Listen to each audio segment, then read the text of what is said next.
Picture this. Audra McDonald. 6 Tony Awards. 11 nominations. I mean, she is the record holder, Broadway's greatest, right? Absolutely. She's the definition of someone who reached the absolute pinnacle. Standing on that stage, you'd think, untouchable. But that image, it's not the whole story, not even close. No, because our sources show that at a time when her career should have been taking off, she was in a place so dark, she genuinely believed the world would be better off without her. And that's the powerful, honestly, the unsettling truth we're unpacking today. Welcome to Starscope Report. We're doing a deep dive into the story behind the headline, how Audra McDonald turned her struggles into strength. Yeah, our mission here is to really look past the celebrity, to explore the insane pressure she was under as a student, the crisis that changed everything, and the message she shares now about vulnerability. We're looking for the real source of her strength. So, okay, let's get into it. It starts in a place that should have been a dream come true. Right. But she calls it the dream that felt like the furthest place on earth. So she's 20 years old. She gets into Juilliard in New York City. This is the goal. The goal she'd had since she was a kid. And on paper, everything's perfect. Yeah. But the second she's in that environment, it starts to feel toxic for her. Toxic how? It was this really serious artistic conflict. Juilliard saw her voice and immediately wanted to put her on this very rigid classical opera track. But that wasn't her. Not at all. Her dream was Broadway. It was about telling stories with her voice, about acting through song.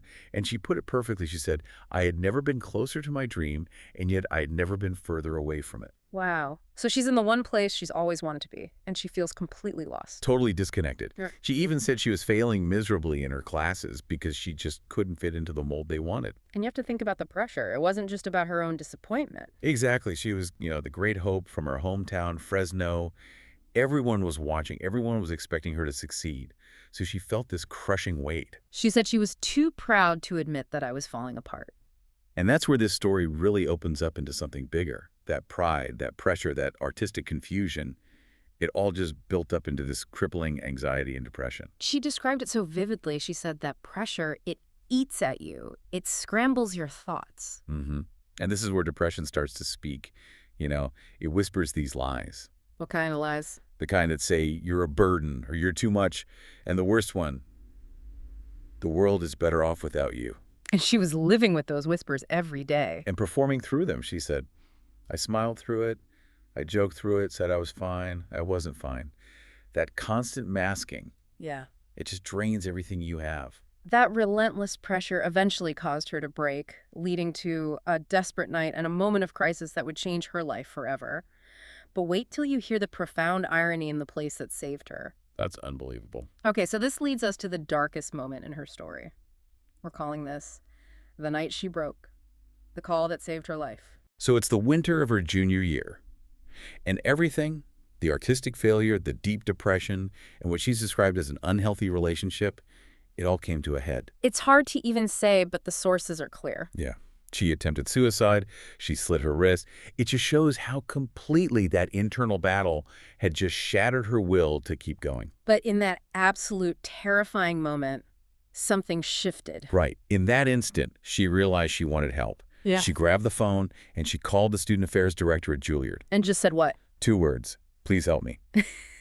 And that director? She responded immediately. Stayed with her. Called for an ambulance. Audra says, point blank, she saved my life. Wow.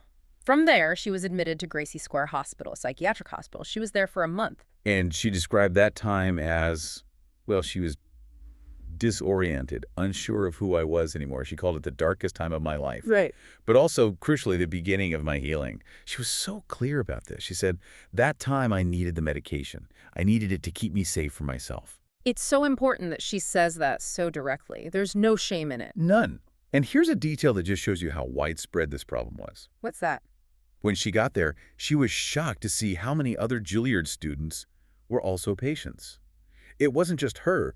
The whole pressure cooker environment was creating this, like a hidden epidemic of stress. So she thought she was completely alone in her struggle. And then finds a community in the one place society tells you is for the broken. It's an incredible reversal. And the name of that place, Gracie Square, would end up having this huge significance for her later on. It really brings us to our final segment, a love letter to survival. This is where the story becomes almost Poetic. Years later, she's reflecting on the name of the hospital that saved her. Gracie Square. And it just clicked? It clicked. She realized Grace was waiting for me long before I knew how to claim it for myself. The sight of her worst pain became a symbol of self-compassion. That is a full circle moment. It gets even more powerful. Years later, she's pregnant with her second child, her daughter Sally, in her OBGYN's office. No way. Every single week, she had to walk right past Gracie Square Hospital to get to her appointments. Oh my God, just imagine that. Walking past the building where you thought your life was over, while you are literally carrying the next chapter of your life inside you. She said every step felt like a love letter to survival. She'd look up at those windows, remember that scared 20-year-old girl, and feel the distance she traveled. That's incredible. And if you're finding this story as moving as we are, make sure you're subscribed because we dive into stories like this every week. That whole experience really redefined what strength meant to her. It's not about never falling. It's about finding the courage to ask for help when you do fall. Exactly. And she's a huge advocate for that now. She always says, healing is not a straight line. It's a daily practice. Some days are good, some are cloudy. And it all started with being brave enough to be vulnerable. That's the core message. Asking for help is the bravest thing you can do. And that bravery is what let her go back to Juilliard and, really find herself. And soon after that, She gets one of her first big breaks, The Secret Garden on Broadway in 1993. and that was the start of everything. The whole record-breaking career was literally built on a foundation of survival. Her success came because of her struggles, not just in spite of them. Right. She still manages her depression, but she's learned how. She talks about coming back to grace, to keep loving myself, to keep giving myself permission to fail today and try again tomorrow. And she says there's power and strength in that. So what does this all mean for you listening? Audra McDonald's 6 Tony Awards, they make her a genius. That's the external proof. But her real victory, the one that takes the most courage, was winning the battle inside her own mind. Yeah, and her vulnerability kind of gives permission to the rest of us. It shows that being a mess and achieving incredible things, they aren't mutually exclusive. A lot of the time, they're actually intertwined. Which leaves us with a final thought. Which one of your own struggles, if you chose to acknowledge it today, might actually contain the grace that will define your next chapter? You've been listening to Starscope Report, where Jordan and Jamie uncover the stories shaping Hollywood, music, and pop culture. Thanks for tuning in, and don't forget to subscribe for more stories that keep the stars shining.